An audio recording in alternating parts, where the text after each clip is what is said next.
ভাটারা থানার হত্যা চেষ্টা মামলায় কারাগারে চিত্রনায়িকা নুসরাত ফারিয়া। বিব্রত সরকার, ফেসবুক পোস্টে সংস্কৃতি উপদেষ্টা।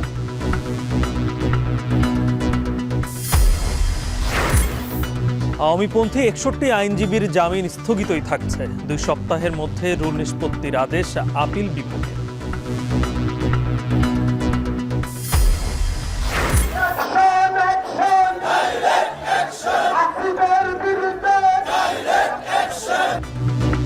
ইশরাককে মেয়র পদে শপথের দাবিতে নগর ভবনের সামনে ব্লকেট সমর্থকদের।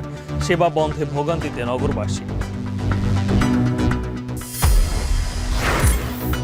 চড়া ডিমের বাজারে ডজনের দাম 150-র কাছাকাছি। গরমে মুরগি মারা যাওয়ায় উৎপাদন কমার দাবি খামারিদের।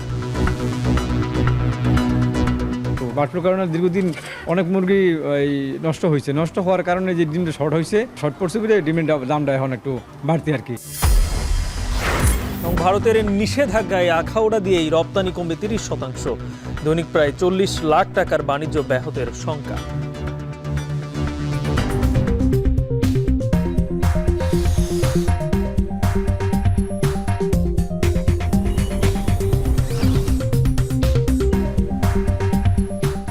স্বাগত। এখন ঢাকায় শুনছিলেন শিরোনাম, সঙ্গে আছি গালিব মিরিয়াজ।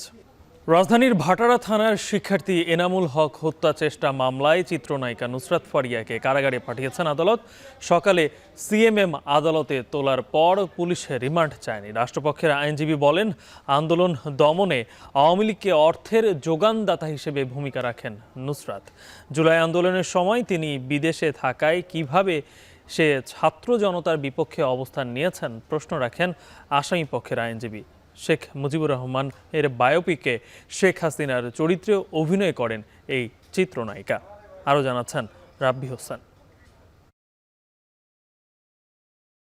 ঢাকাই সিনেমার অন্যতম জনপ্রিয় চিত্রনায়িকা নুসরাত ফারিয়া সিনেমা জগতে প্রশংসা কুড়ালেও আওয়ামী লীগের সঙ্গে সখ্যতা থাকায় ব্যাপক সমালোচনার কেন্দ্র ছিলেন এই অভিনেত্রী। রোববার এই নুসরাতকে বিমানবন্দর থেকে আটক করা হয়। ভাটারা থানায় হস্তান্তর করে 1 দফা জিজ্ঞাসাবাদ করে পাঠানো হয় ডিবি কার্যালয়ে। সেখানেও 2য় দফায় জিজ্ঞাসাবাদ করা হয়। সোমবার নুসরাত ফারিয়াকে তোলা হয় সিএমএম আদালতে। পুলিশ রিমান্ড আবেদন না করলেও ভাটারা থানার শিক্ষার্থী এনামুল হক হত্যাচেষ্টা মামলায় গ্রেপ্তার দেখিয়ে কারাগারে পাঠানোর আদেশ দেন আদালত।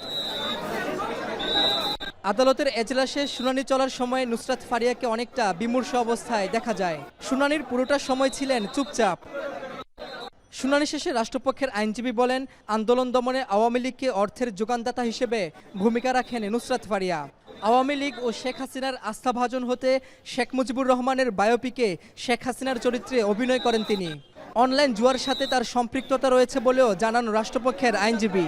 থাইল্যান্ডে পালিয়ে যাওয়ার সময় সাধারণ আন্তর্জাতিক বিমানবন্দরে তাকে আটক করা হয়। সেখান থেকে এই ভাটারা থানা নেওয়া হয়। সেখান থেকে আদালত তাকে নিয়ে আসা হয়। তার বিরুদ্ধে অভিযোগ হলো যে সে ফ্যাসিস্টের একজন অন্যতম সহযোগী। এদিকে জুলাই আন্দোলনের সময় নুসরাত ফারিয়া বিদেশে অবস্থান করেছেন। আন্দোলন দমনে কিভাবে সে ছাত্র জনতার বিপক্ষে অবস্থান করেছেন রাষ্ট্রপক্ষকে প্রশ্ন ছুড়ে দেন তার আইনজীবীরা। ডেট অফ অকারেন্স ওই সময় উনি কানাডায় অবস্থান করছিলেন এবং আমরা সে সুবাদে তার পাসপোর্টের অ্যারাইভাল এবং ডিপার্চার সিল আদালতে প্রেরণ করেছি। তার পরিপ্রেক্ষিতে আদালত বলেছে 22 তারিখ এটা পুলিশকে দিয়ে তদন্ত করে রিপোর্ট দিতে এবং জামিনের ফিরে শুনানি হবে। এ সময় রাষ্ট্রপক্ষের আইনজীবী বলেন, বিদেশে অবস্থান করেও তথ্য প্রযুক্তির মাধ্যমে একনল হ্যান্ড ওয়াশ 100% প্যারাবেন ফ্রি। তাই নিরাপদ হাতের জন্য আস্থা রাখুন একনলে। সময় তাদের ঘটনার সঙ্গে তাদের বিভিন্ন ধরনের মোবাইল ডিভাইস এবং তাদের কথোপকথন এবং তাদের বিভিন্ন ফটো এবং তাদের স্ক্রিনশট বা ফেসবুক বিভিন্ন ধরনের কনভারসেশন যাদেরকে আমরা পাই, এই ফ্যাসিস্ট হাসিনার সঙ্গে যারা জড়িত ছিল। এদিকে পুলিশ প্রতিবেদন দেয়া সাপেক্ষে আগামী 22 মে জামিন শুনানির দিন ধার্য করেছেন আদালত। রাব্বি হোসেন, এখন, ঢাকা। এদিকে চিত্রনায়িকা নুসরাত ফারিয়ার গ্রেপ্তারের ঘটনায় সরকার বিব্রত। সোমবার ফেসবুক পোস্টে এই প্রতিক্রিয়া জানান সংস্কৃতি উপদেষ্টা মোস্তফা সারোয়ার ফারুকী। পোস্টে তিনি আরও বলেন, ঢালাও মামলার ক্ষেত্রে তদন্ত শেষ করার আগে কাউকে গ্রেপ্তার না করার ব্যাপারে সরকারের অবস্থান পরিষ্কার। তাই এই ধরনের গ্রেপ্তারের ঘটনা সমর্থনযোগ্য নয়। বিজেপির চেয়ারম্যান আন্দালিব রহমান প্রার্থীর স্ত্রীকেও বিমানবন্দর থেকে ফেরত পাঠানোর ঘটনা ঠিক হয়নি বলে মনে করেন তিনি। সাবেক রাষ্ট্রপতি আব্দুল হামিদের দেশত্যাগের ঘটনায় ওভার নার্ভাসনেস থেকে এই ঘটনাগুলো ঘটতে পারে বলে ফেসবুক পোস্টে লেখেন সংস্কৃতি উপদেষ্টা। বলেন, অন্তর্বর্তী সরকারের প্রধান কাজ জুলাই গণ অভ্যুত্থানে অপরাধীদের বিচারের আওতায় আনা।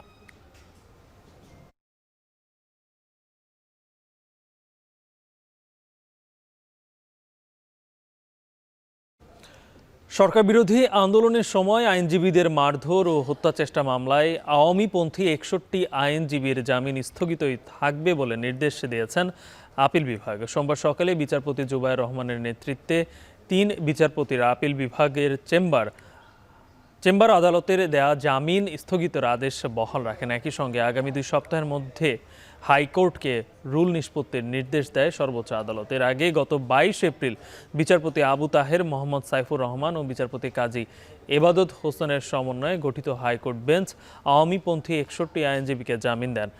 এর আগে বৈষম্য বিরোধী আন্দোলনের সময় ঢাকা আইনজীবী সমিতির সদস্যদের উপর হামলা, আইনজীবীদের চেম্বার ভাঙচুর ও হত্যা চেষ্টার অভিযোগে আওয়ামীপন্থী 144 আইনজীবীর বিরুদ্ধে মামলা হয়। পরে 115 আইনজীবী উচ্চ আদালত থেকে 8 সপ্তাহের জামিন নেন। জামিনের মেয়াদ শেষ হলে 6 এপ্রিল 83 জন ঢাকা মহানগর আদালতে আত্মসমর্পণ করে জামিনের আবেদন করেন। আদালত ঢাকা আইনজীবী সমিতির সাবেক সভাপতি আবু সাইদ সাগর ও 18 নারী আইনজীবীর জামিন মঞ্জুর করেন। 3 জন পালিয়ে যাওয়ায় 61 জনকে কারাগারে পাঠানো হয়।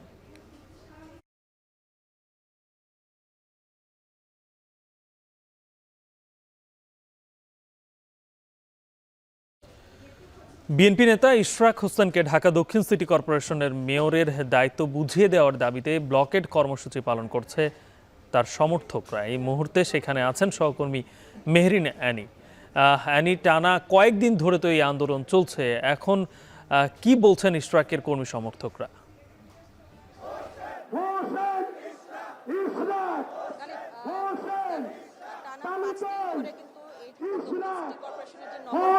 তার সামনে অবস্থান কর্মসূচি পালন করছে এবং আজকে কিন্তু তারা এখানে ব্লকেট কর্মসূচি পালন করছে। গতকালের যে ঘোষণা অনুযায়ী তারা আজকে এখানে ব্লকেট কর্মসূচি পালন করছে।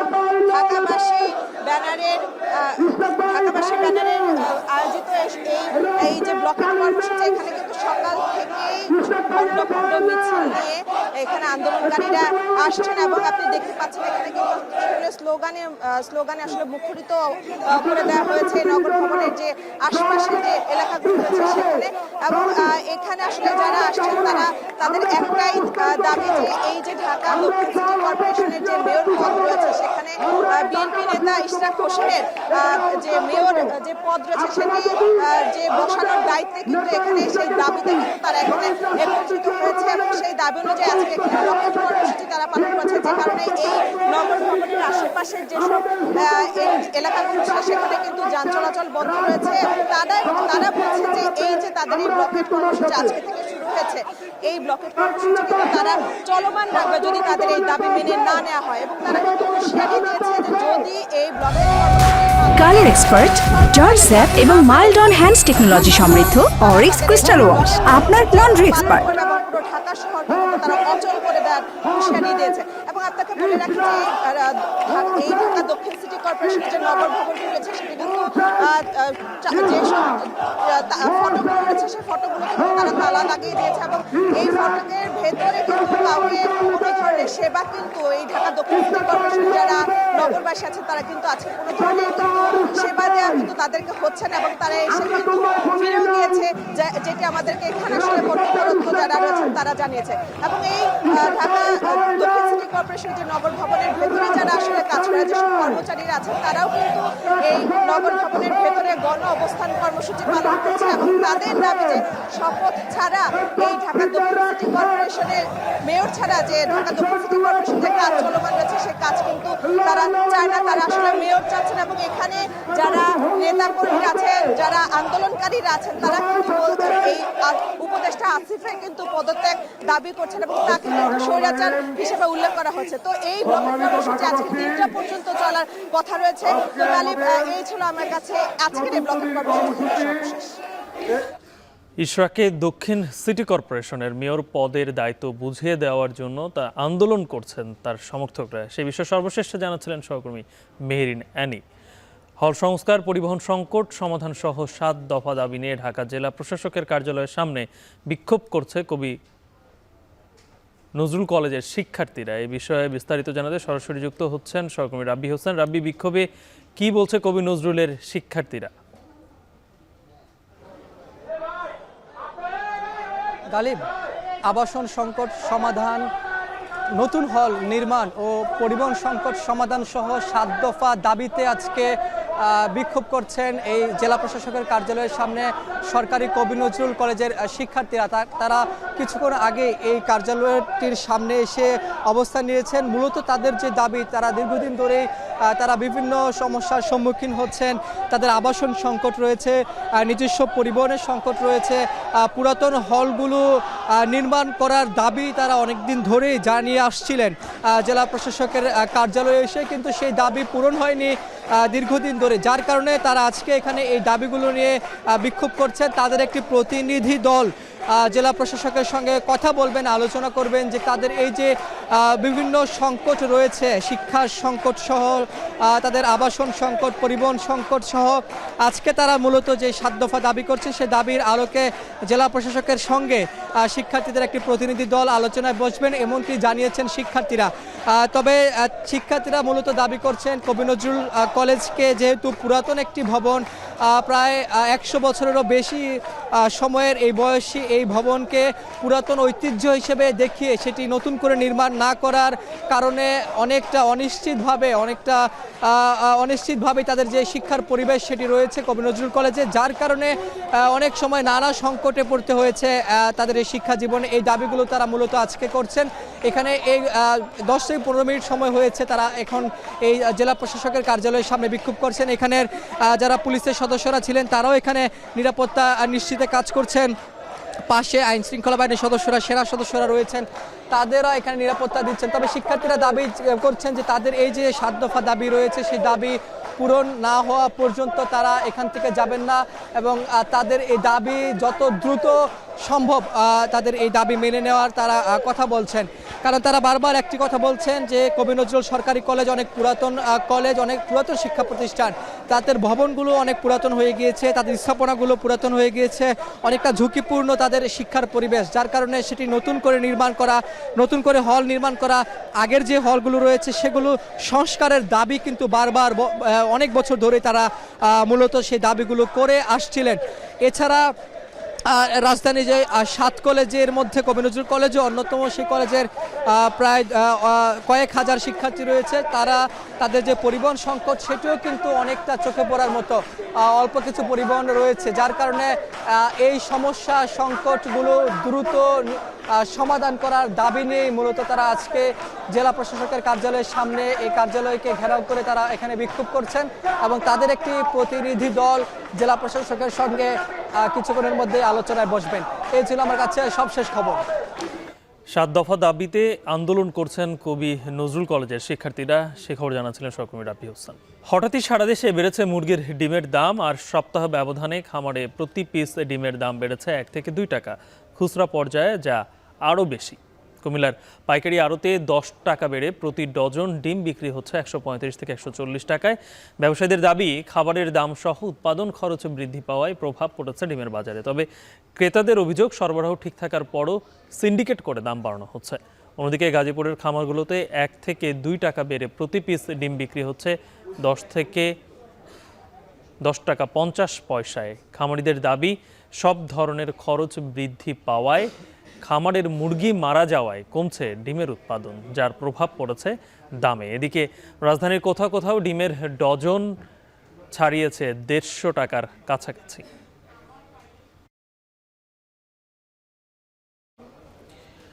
খুলনায় সপ্তাহ ব্যবধানে প্রতি হালি ডিমের দাম বেড়েছে 8 টাকা পর্যন্ত। এ নিয়ে আরও বিস্তারিত জানাতে সরাসরি যুক্ত হচ্ছেন সহকর্মী রামিম চৌধুরী। রামিম, এই হঠাৎ ডিমের দাম বৃদ্ধির কারণ বিক্রেতারা কি বলছেন? সরবরাহ কেমন দেখছেন বাজারে?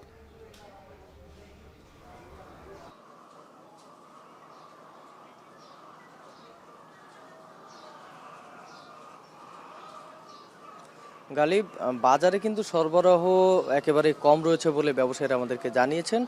মূলত ডিমের যে খামারগুলো রয়েছে সেই খামারগুলোতে কিন্তু উৎপাদনের সংখ্যাও যেমন কমে আসছে, তেমনি কিন্তু বিভিন্ন রকম ক্ষয়ক্ষতি বা বিভিন্ন রকম তারা যেটি বলছেন যে অসুবিধার কারণে কিন্তু বিভিন্ন খামার বন্ধ হয়ে গেছে। খামার সংখ্যা কিন্তু খুলনায় অনেকটাই কমে এসেছে। আমরা এই মুহূর্তে ডুমুরিয়া উপজেলার একটি খামারে রয়েছি। এটি কিন্তু এখানকার বেশ বড় একটি খামার। এখানে প্রায় 18,000 মুরগি রয়েছে ডিম উৎপাদনকারী, এবং এর পাশাপাশি এখানে কিন্তু প্রতিদিনই কিন্তু প্রায় 12 থেকে 13,000 ডিম এখান থেকে উৎপাদন করা হয়। এখানে ব্যবসায়ীরা যেটি বলছেন যে মূলত কিন্তু ডিমের যে সরবরাহ সেটি কমেছে গত কিছুদিন হলো। এখানে প্রথমেই একটি বিষয় আসে যে গত কয়েকদিন ধরে কিন্তু প্রচণ্ড গরম পড়েছে খুলনাতে, এবং এই গরম পড়ার কারণে কিন্তু সেই প্রভাবটা পড়েছে এই খামারগুলোতে। বেশ কিছু খামারে কিন্তু অসংখ্য মুরগি মারা গেছে, যার ফলে কিন্তু ডিমের যে সরবরাহ সেটি কিন্তু কমে এসেছে। এর পাশাপাশি খামারগুলো ক্ষতিগ্রস্ত হওয়ার আরেকটি কারণ ব্যবসায়ীরা যেটি বলছেন যে খাবারের দাম বৃদ্ধি, বা এই মুরগিগুলোকে যে খাবারগুলো খাওয়ানো হয় বিশেষ করে ভুট্টা, সয়াবিন, এইগুলো কিন্তু বেশিরভাগই আমদানি করা, এবং আমদানিকৃত যে এই যে খাবারগুলো রয়েছে এগুলোর দাম কিন্তু অনেকটাই বেড়েছে। গত বছর যে দাম ছিল তার থেকে প্রায় 3 গুণ দাম বেড়েছে বলে এখানকার ব্যবসায়ীরা আমাদেরকে জানিয়েছেন। ঠিক সেসব কারণেই কিন্তু এখানে মুরগির যে পরিমাণ খামার ছিল, ডিম উৎপাদনকারী খামার, সেই খামারের সংখ্যা কিন্তু একেবারে কমে এসেছে। এর পাশাপাশি এই প্রভাবটা কিন্তু পড়ছে এই বাজারের উপরে। বিশেষ করে গত এক সপ্তাহের ব্যবধানে আমরা বাজারে দেখেছি যে প্রতি পিস ডিমে কিন্তু প্রায় 1.5 থেকে 2 টাকা পর্যন্ত বেড়েছে বলে খুচরা বাজারের ব্যবসায়ীরা আমাদেরকে জানিয়েছেন। ডিম মূলত কিন্তু প্রতি এই গত 2 থেকে 3 সপ্তাহ ধরে কিন্তু ডিমের দাম প্রায় 1 টাকা 50 পয়সা করে 2 টাকা পর্যন্ত বেড়েছে। বিশেষ করে বড় সাইজের যে ডিম, সেই ডিমে কিন্তু প্রতি পিস ডিম 13 থেকে 14 টাকা পর্যন্ত চলে এসেছে বাজারে। তো ব্যবসায়ীরা বান্ডেল থাকলে প্রতি সেনমানিতে টাকা বাঁচবে। বিকাশ সেনমানি বান্ডেল কিনে জিতুন প্রতি লেনদেনে। খামারগুলো ক্ষতিগ্রস্ত হয়েছে, অনেক খামার কিন্তু বন্ধ হয়ে গেছে, যার ফলে কিন্তু খুলনাঞ্চলের যে ডিমের যে সরবরাহ সেটি কিন্তু অনেকটাই কমে এসেছে। এই বাজারে যে ডিম আসছে সেই ডিমগুলো কিন্তু বেশিরভাগই রাজশাহী সহ বিভিন্ন এলাকা থেকে কিন্তু ডিম আসছে, এবং এসে বাজারে সেটি সরবরাহ করা হচ্ছে। তবে সেই পরিমাণ কিন্তু অনেকটাই কম, এবং খুচরা ব্যবসায়ীরা যেটি বলছেন যে আগামী আরও কয়েকদিন কিন্তু ডিমের সরবরাহ কম থাকবে এবং দাম আরও বাড়ার সম্ভাবনা রয়েছে। তো গালিব, এই ছিল আমার কাছে খুলনা থেকে সবশেষ খবর। খুলনা থেকে রামিন চৌধুরী জানাচ্ছিলেন ডিমের বাজারের সর্বশেষ। স্থলবন্দরগুলো দিয়ে 6 ধরনের পণ্য আমদানিতে ভারত সরকারের দেওয়া নিষেধাজ্ঞার ফলে অন্তত 30% কমবে আখাউড়া স্থলবন্দরের রপ্তানি বাণিজ্য। এছাড়া প্রতিদিন ব্যাহত হবে প্রায় 40 লাখ টাকার পণ্য রপ্তানি। তাই দ্রুত ভারতের সাথে আলোচনার মাধ্যমে নিষেধাজ্ঞা প্রত্যাহারের কার্যকর পদক্ষেপ গ্রহণের দাবি জানিয়েছেন ব্যবসায়ীরা। আরও জানাচ্ছেন আইজুল সঞ্চয়। ভারতের নিষেধাজ্ঞার পর নেতিবাচক প্রভাব পড়েছে আখাউড়া স্থলবন্দরের রপ্তানি বাণিজ্যে। বন্ধ হয়ে গেছে প্রক্রিয়াজাত খাবার, প্লাস্টিক, পিভিসি, ফার্নিচার, ফলের স্বাদযুক্ত জুস ও তুলাসহ বেশ কয়েকটি পণ্য রপ্তানি। গত শনিবার ত্রিপুরা, আসাম, মেঘালয় ও মিজোরামের স্থলবন্দরগুলো দিয়ে বাংলাদেশ থেকে তৈরি পোশাক, প্রক্রিয়াজাত খাবার, ফল, ফলের স্বাদযুক্ত জুস, তুলা, প্লাস্টিক, পিভিসি সামগ্রী ও কাঠের ফার্নিচার আমদানিতে নিষেধাজ্ঞা দেয় দেশটির সরকার। এসব পণ্যের মধ্যে তৈরি পোশাক ও কাঠের ফার্নিচার ছাড়া বাকি সবকটি পণ্যই নিয়মিত রপ্তানি হয় আখাউড়া স্থলবন্দর দিয়ে, যা বন্দরের রপ্তানি আয়ে সবথেকে গুরুত্বপূর্ণ। ভারতের 7 সিস্টার্সের অভ্যন্তরীণ যোগাযোগ ব্যবস্থার উন্নয়নের ফলে এমনিতেই কমেছে আখাউড়া স্থলবন্দরের রপ্তানি বাণিজ্য। বর্তমানে হিমায়িত মাছ, ভোজ্য তেল, প্রক্রিয়াজাত খাবার, প্লাস্টিক, পিভিসি ফার্নিচার, ফলের স্বাদযুক্ত জুস ও তুলাসহ কয়েকটি পণ্য নিয়মিত রপ্তানি হয়। ব্যবসায়ীরা বলছেন, এই বন্দর দিয়ে প্রতিদিন অন্তত 1.5 কোটি টাকার বিভিন্ন পণ্য রপ্তানি হয় ভারতে। তবে বাংলাদেশের সঙ্গে কূটনৈতিক টানাপোড়েনের কারণেই আমদানির সুযোগ সীমিত করেছে ভারত সরকার। ফলে যে কয়েকটি পণ্য বেশি রপ্তানি হয় তার সবগুলোই নিষেধাজ্ঞার আওতায় পড়ায় ভাটা পড়বে রপ্তানি বাণিজ্যে। যে কটা পণ্য নিষিদ্ধ দিয়েছে এই কটা পণ্যই এক্সপোর্ট হয়, তো এখন যেহেতু বন্ধ হয়ে গেছে, আমরা ব্যবসায়িকটা বিশাল একটা ক্ষতিপূর্ণ দিকে গেলাম। যে পণ্যগুলো রপ্তানি হইতে বেশিরভাগ পণ্য এগুলোর আওতাধীনে পড়ে গেছে, সেজন্য আমাদের বন্দর ক্ষতিগ্রস্ত হবে। সিএনডি আছেন, লেবার আছে, শ্রমিক আছে, বিভিন্ন জন বিভিন্ন পর্যায়ে কাজ করে, এটার কাজেরও অনেকটা ক্ষতিগ্রস্ত হয়েছে। বন্দর কর্তৃপক্ষ বলছে নিষেধাজ্ঞার ফলে অন্তত 30% কমবে আখাউড়া স্থলবন্দরের রপ্তানি বাণিজ্য। ব্যাহত হবে 40 লাখ টাকার পণ্য রপ্তানি। যে সকল পণ্যের নিষেধাজ্ঞা দেওয়া হয়েছে এর মধ্যে বেশিরভাগ পণ্য আমাদের আখাউড়া স্থল থেকে যায়, সেই কারণে আগের তুলনায় এক্সপোর্টটা একটু কমে গেছে। আগে যেত পার ডে 30-40 গাড়ি, আর এখন কমে আসছে, এটা 10 গাড়ি চলে আসছে। চলতি অর্থ বছরে গেল এপ্রিল পর্যন্ত ভারতের রপ্তানি হয় 453 কোটি টাকার পণ্য, যা বিগত অর্থ বছরের তুলনায় 26 কোটি টাকা বেশি। আজিজুল সঞ্চয়, এখন ব্রাহ্মণবাড়িয়া। আমের জন্য দিন দিন জনপ্রিয় হয়ে উঠছে বরেন্দ্র জেলা নওগাঁ। সুস্বাদু নানান জাতের আমের চাষ হচ্ছে এই জেলায়। দেশের গণ্ডি পেরিয়ে বিদেশে যাচ্ছে এই জেলার আম, তবে এখানে নেই আম সংরক্ষণ বা রপ্তানির বিশেষ কোনো ব্যবস্থা। এতে ভরা মৌসুমে নামমাত্র মূল্যে আম বিক্রিতে বাধ্য হচ্ছেন চাষি ও বাগানি। এছাড়া 50 কেজিতে মন হিসেব করায় সিন্ডিকেটের কাছে অসহায় চাষিরা। নওগাঁ ঘুরে আম সংরক্ষণ ও রপ্তানির প্রতিবন্ধকতা তুলে ধরেছেন মাজিদুর রহমান, ছবি তুলেছেন রবিউল ইসলাম। কদিন বাদে গাছে গাছে হলুদ রং ধারণ করবে পরিপক্ক আম। আমের সুমিষ্ট ঘ্রাণে মৌ মৌ করবে চারপাশ। ফুরাবে আম চাষিদের অপেক্ষার পালা। ম্যাঙ্গো ক্যালেন্ডার অনুযায়ী জেলায় 22 মে থেকে আম সংগ্রহ ও বাজারজাত করতে পারবেন ব্যবসায়ীরা। তবে উৎপাদন খরচ উঠবে কিনা এ নিয়ে শঙ্কায় আম চাষিরা। এর সাথে পাইকারদের সিন্ডিকেটের কারণে 40 কেজি পরিবর্তে 52 কেজিতে মন নির্ধারণ করায় লোকসানের শঙ্কা চাষিদের। আমের দাম বাজার মোতাবেক যেটা ওজন দেওয়ার কথা সেটা 40 কেজিতে মন হয়, বিভিন্ন প্রসেস অ্যাপ্লাই করি সেটা তারা 53 কেজিতে মন নেয়। খরাজনিত কারণে আমাদের আম্রপালি আম উৎপাদনে ব্যাহত ঘটতেছে। আমটা ওঠে তখন আমরা দাম পাই না, 1000 টাকা 800 টাকা এরকম মন যায়। স্বাদ ও মানের কারণে নওগাঁর উৎপাদিত আম এখন ইউরোপ ও মধ্যপ্রাচ্যের বিভিন্ন দেশে স্থান করে নিয়েছে। ক্রেতাদের নির্দেশনা মেনে প্রতি বছরই আম যাচ্ছে সৌদি আরব, কাতার, ইতালি, ফ্রান্স সহ প্রায় 10টি দেশে। চীনের আম আমদানির আগ্রহের কারণে এবার নতুন সম্ভাবনা দেখা দিয়েছে। তবে আম সংরক্ষণাগার এবং রপ্তানি প্রক্রিয়ায় বিভিন্ন জটিলতায় বিপাকে পড়েছেন রপ্তানিকারকরা। ইউরোপের যে মার্কেটগুলোতে যে আমগুলো যায় সেটাতে আমরা হারভেস্ট করে শ্যাম্পুরে নিয়ে যাই। এখানে ক্যাপাসিটি সারা সিজন ধরে হয়তো 5000 মেট্রিক টনের বেশি এক্সপোর্ট করতে পারবেন না, কিন্তু আমাদের তো উৎপাদন হয় প্রচুর, 25 লাখ টন আমরা উৎপাদন করি, 3000 প্লাস এক্সপোর্ট করি, খুবই নগণ্য। হট ওয়াটার ট্রিটমেন্ট এটা যদি নিয়ে আসা যায়, এটা যদি সরকার সাপোর্ট করে, আমরাও কিছু বিনিয়োগ করলাম, গভর্নমেন্টও সাপোর্ট করলো, তাহলে 20 টন করা যাবে। 10 টন কিংবা 20 টন একটা হিমাগার যদি স্থাপন করতে পারি, তাহলে আমরা এই যে প্রসেসিং করে রেখে দিলাম, আবার পাঠালাম। আমের হিমাগার স্থাপন এবং কৃষকের ন্যায্য মূল্য নিশ্চিত এবং পাইকারদের সিন্ডিকেটের দৌরাত্ম্য নিয়ন্ত্রণে প্রশাসনকে এগিয়ে আসার আহ্বান কৃষি কর্মকর্তার। 52 কেজিতে 1 মন, 46 কেজিতে 1 মন, যখন যেভাবে কায়দা করে কৃষকদের উপরে, এই সিন্ডিকেটটা ভাঙতে হবে। আমরা প্রশাসনের সহযোগিতায় সবসময় এটার বিরুদ্ধে তৎপর থাকি। সরাসরি যদি এক্সপোর্টারদের সাথে কৃষকদের লিঙ্কেজ তৈরি করা যায়, কন্ট্রাক্ট গ্রোয়িং বা একজন এক্সপোর্টার যা আম সরবরাহ করে আগে থেকে প্রোডাকশন থেকে যদি যোগাযোগ রাখে, তাহলে কৃষক ন্যায্য মূল্য পাবে। নওগাঁয় দিন দিন বাড়ছে আম বাগানের সংখ্যা, তার সাথে বাড়ছে উৎপাদনও, এবং বিদেশেও বাজার সৃষ্টি হয়েছে এই নওগাঁর আমের। তবে এখানে কোনো সংরক্ষণগার না থাকায় কৃষক কখনো অল্প দামে আম বিক্রিতে বাধ্য হচ্ছেন। তাই তাদের দাবি সরকারিভাবে এখানে একটি হিমাগার নির্মাণের। নওগাঁর মাহাদুপুর থেকে মাজিদুর রহমান, এখন। দিন দিন হাওড় অঞ্চলে তীব্র হচ্ছে সুপেয় পানির সংকট, যে সংকটের সবচেয়ে বেশি ভুগছে প্রান্তিক অঞ্চলের নারীরা। পানির অভাবে ব্যাঘাত ঘটছে দৈনন্দিন কাজে, দেখা দিচ্ছে নানা ধরনের শারীরিক সমস্যাও। সুপেয় পানির হাহাকার কাটাতে স্বল্পমেয়াদী কিছু প্রকল্প আশার আলো দেখালেও স্থানীয়দের দাবি দীর্ঘমেয়াদী উদ্যোগের। অন্যদিকে বেসরকারি উদ্যোগকে ত্বরান্বিত করতে সরকারের সহায়তার দাবি উন্নয়ন সংস্থাগুলোর। সুনামগঞ্জ ঘুরে এসে আরও জানাচ্ছেন সাজিদা রাফাত।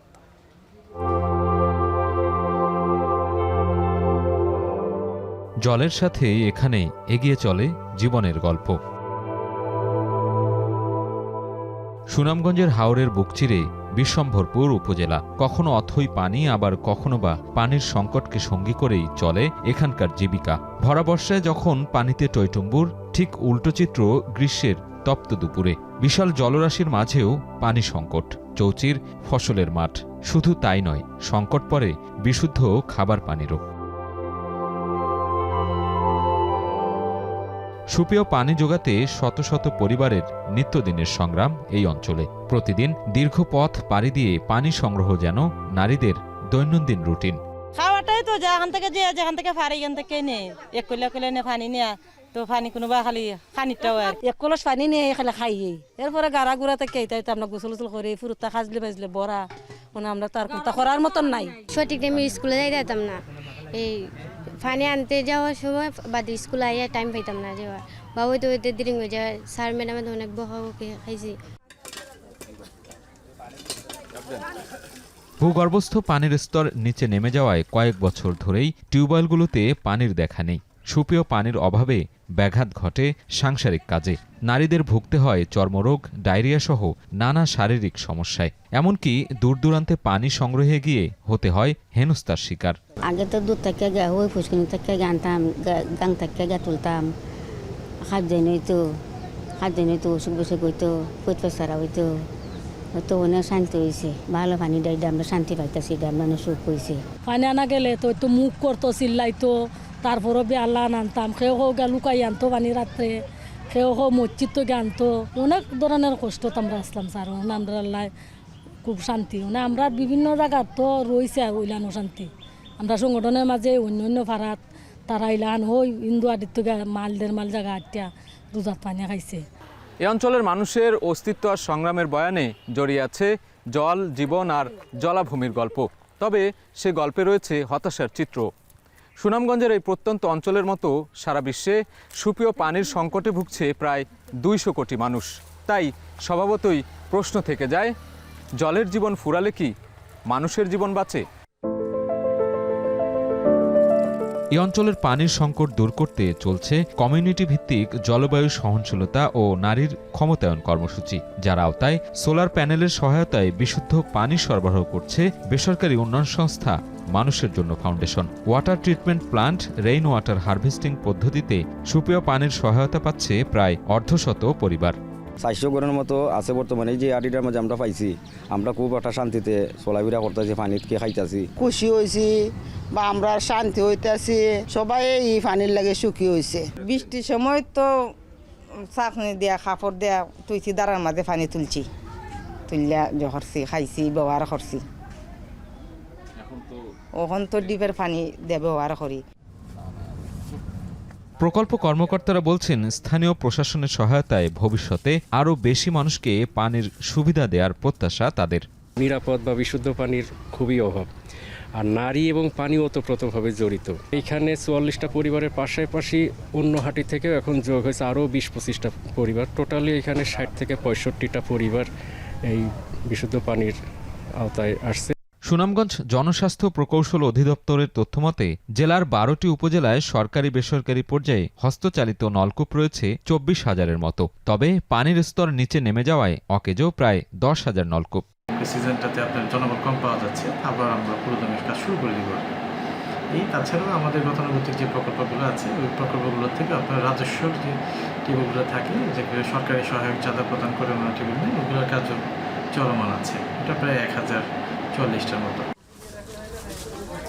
সুপেয় পানির সংকট ঘিরে নারীদের দুর্ভোগ কষ্ট দূরীকরণে বিভিন্ন প্রকল্প পরিচালনা করছে বেসরকারি উন্নয়ন সংস্থাগুলো। তবে দীর্ঘমেয়াদে পানির সংকট ও প্রান্তিক নারীদের স্বাস্থ্য সমস্যা সমাধানে স্থানীয় জনস্বাস্থ্য প্রকৌশল সহ সরকারের সংশ্লিষ্ট মন্ত্রণালয়কে যৌথ প্রয়াসে কাজ করার তাগিদ তাদের। নারীর বিষয়টা খুব বিশেষভাবে আমরা দেখি, কারণ প্রতিনিয়ত নারী মানে যে কোনো ক্রাইসিসের সময় আপনি দেখবেন নারীরাই সবচেয়ে প্রথমে ক্ষতিগ্রস্ত হয়। আমরা যদি একটা মডেল ক্রিয়েট করি যেটা ভালো সাকসেসফুল, সেখানে সরকার সেটা নিয়ে সেটা আরও এক্সপ্যান্ড করবে, আরও ব্যাপকভাবে করবে। জলবায়ু পরিবর্তনজনিত কারণে প্রান্তিক অঞ্চলের পানি সংকটের প্রভাব পড়ছে নারীদের ওপর। সমাধানে শুধু প্রকল্প ভিত্তিক নয়, বরং স্থায়ী বন্দোবস্তের দাবি প্রান্তজনদের। সাজিদ আরাফাত, এখন সুনামগঞ্জ। কোনো নিরাপরাধকে হয়রানি করা হচ্ছে না জানিয়ে স্বরাষ্ট্র উপদেষ্টা বলেছেন, নুসরাত ফারিয়ার বিরুদ্ধে মামলা থাকায় তাকে গ্রেপ্তার করা হয়েছে। সচিবালয়ে সাংবাদিকদের আরও বলেন, জুনের ৩ তারিখের মধ্যেই পোশাক শ্রমিকদের বেতন বোনাস দিতে হবে। আমরা বলছি শুধু দুষ্কৃতিকারী যেন আইনের আওতায় আসে এবং শাস্তি ভোগ করে, কোনো একটা নিরীহ লোক যেন কোনো অবস্থায় শাস্তি ভোগ যেন না করে, এই ব্যবস্থা আমরা অবশ্যই নিব। এখন তার নামে যদি কেস থাকে আপনি কি করবেন? আপনি তো আবার যদি ছেড়ে দিলে আবার আপনি কিন্তু বলবেন স্যার আপনি ছেড়ে দিচ্ছেন। গার্মেন্টস শ্রমিকদের যৌক্তিক যে দাবিগুলি আছে এইটা মালিকেরা অবশ্যই তাদের পূরণ করতে হবে, যৌক্তিক দাবি। বাট কোনো অযৌক্তিক দাবি নিয়ে যদি শ্রমিকরা রাস্তা বা কোথাও ঘেরাও করতে, ওই ক্ষেত্রে কিন্তু আইন শৃঙ্খলা বাহিনী তাদের নিয়ম মাফিক ব্যবস্থা নেবে। দিনাজপুরে ট্রাক মাইক্রোবাসের সংঘর্ষে 4 জন নিহত ও 4 জন আহত হয়েছেন। সকাল 6টার দিকে দিনাজপুর ঠাকুরগাঁও মহাসড়কে বীরগঞ্জের 26 মাইল এলাকায় বাবুল ফার্মের সামনে এই দুর্ঘটনা ঘটে। বীরগঞ্জ ফায়ার সার্ভিসের কর্মকর্তা জানান, ঠাকুরগাঁও থেকে রংপুরে যাওয়ার পথে বিপরীত দিক থেকে আসা একটি সিমেন্টবাহী ট্রাকের সংঘর্ষ হয়। এতে ঘটনাস্থলেই মাইক্রো চালক ও 1 যাত্রীর মৃত্যু হয়। স্থানীয়রা আহতদের উদ্ধার করে ঠাকুরগাঁও সদর হাসপাতালে নেয়ার পথে আরও 2 জনের মৃত্যু হয়। দুর্ঘটনায় আহতদের ঠাকুরগাঁও সদর হাসপাতালে ভর্তি করা হয়েছে। একটি সরকারি অনুষ্ঠানে অংশ নিতে দুর্ঘটনার শিকার মাইক্রোর আরোহীরা রংপুরে যাচ্ছিলেন।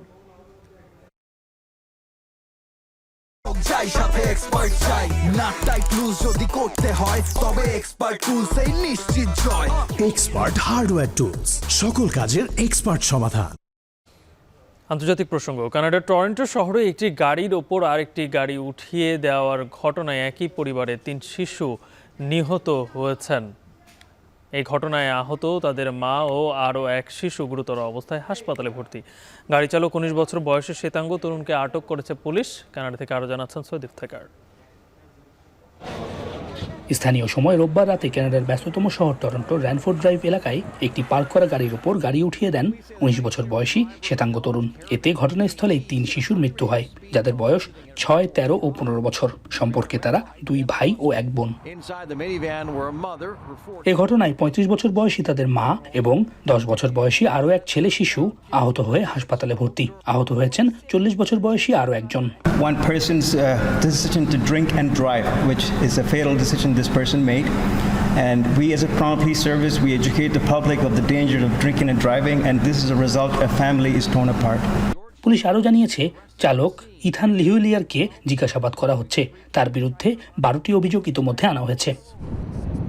দিন দিন নিরাপত্তা নিয়ে উদ্বেগ বাড়ছে কানাডার বিভিন্ন শহরে। মানুষের জানমালের নিরাপত্তা নিশ্চিত করার জোর দাবি ওঠে গেল মাসে নির্বাচনের সময়ও। প্রধানমন্ত্রী মার্ক কার্নি সে বিষয়ে গুরুত্ব দেবেন বলেও জানান।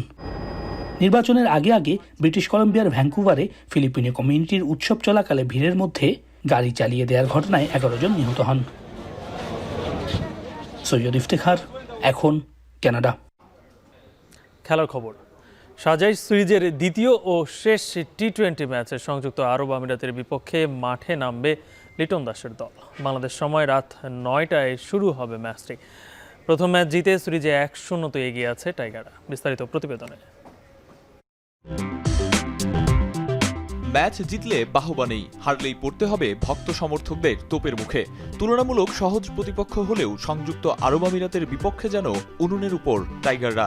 এই যেমন পারভেজ ইমনের সেঞ্চুরির পরও সিরিজের প্রথম ম্যাচে হারের শঙ্কা পেয়ে বসেছিল লিটন দাসদের। তবে শেষ 10 ওভারে বোলারদের দুর্দান্ত বোলিংয়ে সিরিজে 1-0 লিড নেয় বাংলাদেশ।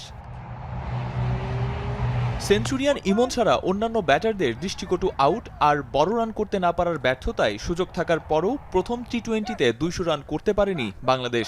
এলবিডব্লিউ এর ফাঁদে পড়ে অফ ফর্মে থাকার মেয়াদ আরও যেন বৃদ্ধি করলেন ক্যাপ্টেন লিটন দাস। প্রথম 10 ওভারে বোলাররাও ছিলেন ছন্ন ছাড়া। ব্যর্থতার কারণ বের করে সিরিজের শেষ ম্যাচে আরও আধিপত্য বিস্তার করে খেলতে চায় বাংলাদেশ। 2022 সালে দুবাইয়ের সাথে খেলা সর্বশেষ সিরিজে বাংলাদেশ হোয়াইট ওয়াশ করেছিল সংযুক্ত আরব আমিরাতকে। চলমান সিরিজের প্রথম ম্যাচ জিতে সংখ্যাটা বাড়িয়ে নিয়েছে লিটন দাসরা। আর সিরিজের শেষ ম্যাচ জিতে জেতার হালি পূরণ করতে মাঠে নামবে বাংলাদেশ। তবে ম্যাচ জেতার পাশাপাশি দর্শকদের চোখ থাকবে ক্রিকেটারদের ব্যক্তিগত পারফরম্যান্সের দিকেও। এদিকে প্রথম টি-20তে একাদশে সুযোগ না পাওয়া সৌম্য, রিশাদ, নাহিদ শান্তদের দেখা যেতে পারে সিরিজ নির্ধারণী ম্যাচে। আরিফুল ইসলাম সাহাব, এখন ঢাকায় শিরোনামগুলো আরো একবার। হত্যা চেষ্টা মামলায় কারাগারে নুসরাত ফারিয়া। বিব্রতকর বলছেন সংস্কৃতি উপদেষ্টা, স্বরাষ্ট্রের দাবি নিরীহ কাউকে হয়রানি করা হচ্ছে না।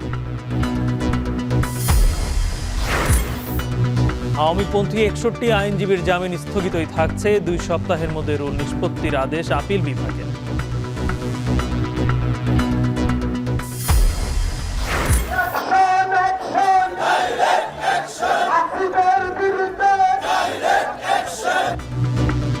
ইশরাককে মেয়র পদে শপথের দাবিতে নগর ভবনের সামনে ব্লকেট, সমর্থকদের সেবা বন্ধে ভোগান্তিতে নগরবাসী। চড়া ডিমের বাজারে ডজনের দাম 150-র কাছাকাছি। গরমে মুরগি মারা যাওয়ায় উৎপাদন কমার দাবি খামারিদের। বার্ড ফ্লুর কারণে দীর্ঘদিন অনেক মুরগি নষ্ট হয়েছে। নষ্ট হওয়ার কারণে যে ডিমটা শর্ট পড়ছে বলে ডিমের দামটা এখন একটু বাড়তি আর কি। এবং ভারতের নিষেধাজ্ঞায় আখাউড়া দিয়ে রপ্তানি কমবে 30%। দৈনিক প্রায় 40 লাখ টাকার বাণিজ্য ব্যাহতের শঙ্কা।